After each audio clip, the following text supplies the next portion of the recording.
Monsieur le conseiller exécutif, alors quelques mots, beaucoup de choses ont été dites, hein. Et on voit que ce rapport est plutôt accueilli de manière positive, puisque même s'il pose certaines questions, certains et certaines ont pu émettre certaines critiques qui sont aussi très entendables. Moi, je vais être très pragmatique sur le sujet, notamment de l'emploi. Tout d'abord, partir d'un constat. Jean-Christophe parlait des 30 Glorieuses sur la modification de l'emploi, sur la mutation du marché du travail. Ce n'est pas nécessaire de remonter aussi loin. Moi, je vais vous dire, il y a l'avant-Covid et l'après-Covid, la perception de l'emploi et du travail, et de la valeur travail. Et ça, c'est beaucoup plus proche de nous. La perception du travail, de la valeur travail, avant la crise sanitaire que nous avons traversée, est tout autre et différente de celle que nous connaissons aujourd'hui. Et ça, c'est un paramètre à intégrer dans notre réflexion pour l'avenir. Ensuite, ce rapport, pour nous, il ne marque pas la fin d'un travail ou l'aboutissement d'un travail, mais bien au contraire, il ouvre le champ du possible et des perspectives. Seconde vertu de ce rapport, c'est que nous y voyons beaucoup de transversalité. Beaucoup de transversalité avec toutes les autres compétences de notre collectivité. On parle emploi, et derrière l'emploi, à proprement dit, ce que nous y voyons, ce que nous attendons des différents groupes, c'est une réflexion sur le marché de l'emploi à venir. Le futur marché de l'emploi en Corse aussi. Puisque lorsqu'une île rêve d'autonomie, il faut bien aussi définir les contours de cette autonomie en termes d'emploi et de marché d'emploi. Quelle sera la Corse de demain? Et surtout, quelle Corse voulons-nous pour demain en termes de pan économique à booster, à aider, à développer? Et ça, c'est un véritable sujet. Par ce rapport, alors certes, on peut s'attarder sur les aides, sur les différents dispositifs, mais j'y vois surtout la volonté de mettre les pieds dans le plat, on va dire ça comme ça, de poser le problème et d'essayer d'apporter des solutions. Des solutions qui peuvent être imparfaites, à améliorer, mais en tout cas, qui sont là dans un pas de temps très court pour répondre à certaines problématiques. Et je vais venir sur la première, c'est la formation, notre jeunesse, nos étudiants. Alors, on voit qu'il y a des divergences de point de vue, hein. Pour nous, notre groupe, un étudiant qui fait ses études à Corté est le même étudiant qui peut faire ses études à Aix, à Marseille, à Paris ou autre. Dans l'accomplissement d'un jeune enfant, d'un jeune adolescent, d'un futur jeune adulte, eh bien, chacun a sa perception de l'endroit où il doit étudier. Bien sûr, nous défendrons toujours la faculté de Corté. Bien sûr, ça sera la matrice de notre plan de formation.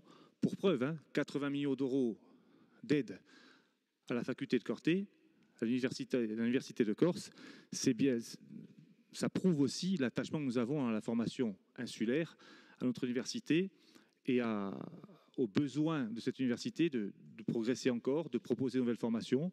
La collectivité de Corse est au soutien de l'université. Pour autant, nous ne pouvons pas voir la formation sous un prisme dogmatique et de dire la formation à Corté, uniquement à Corté. Bien sûr qu'il faut rapatrier jeunes talents. Ceux qui ont fait le choix, je dirais, de partir sur le continent par obligation, ceux qui l'ont fait tout simplement parce qu'ils ont envie de voir autre chose. Aujourd'hui, un talent est un talent, qu'il étudie à Corté, qu'il étudie ailleurs. Pour nous, un jeune Corse doit revenir travailler dans son pays. Ça, c'est évident, et c'est un bon point de présenter ce dispositif-là. Ensuite, derrière ce que nous voyons dans ce rapport, il y a aussi, bien entendu, je le disais, le marché du travail.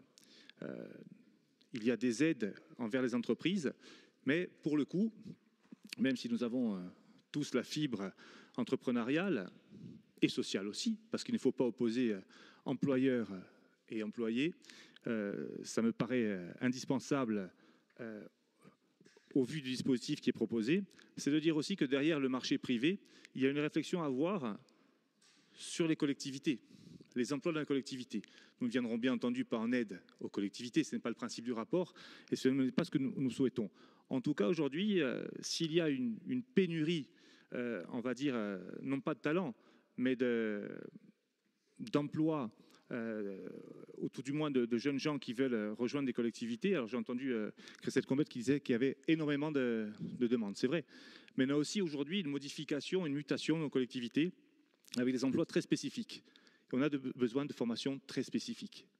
Voilà. Et ça, c'est intégré dans ce rapport-là aussi, dans la suite du rapport, c'est que l'emploi change, les collectivités changent, les entreprises changent, et ce rapport-là va nous permettre justement de poser tous ces problèmes, de par les dispositifs, mais aussi de par la vision que nous pourrons en avoir et orienter, parce que là on parle bien d'orientation, ça a été dit par Vanina, c'est d'orienter au mieux les jeunes au bon moment de leur scolarité vers des emplois et vers des emplois qui seraient porteurs, bien entendu, mais surtout avec une garantie, c'est celle de trouver un emploi, in fine. Parce qu'aujourd'hui, nous avons des domaines de compétences qui sont très bien pourvus au niveau de l'emploi et d'autres où il y a carence. Et ça, ce rapport-là nous permettra aussi d'aller vers ce dispositif.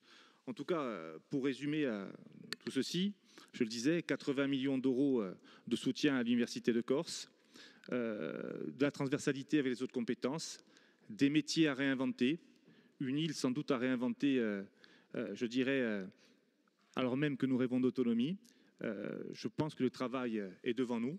Ce rapport va permettre d'amorcer ce travail-là, mais nous souhaitions, au nom de notre groupe, je dirais, mettre en avant et mettre en exergue ce point-là, c'est que c'est un rapport qui, à mon sens, alors on ne va pas employer de mots, il n'est pas crucial, il n'est pas central, mais il a ce mérite-là, c'est qu'il pose de vrais problèmes, et à nous aujourd'hui, collectivement, de trouver des solutions. Merci.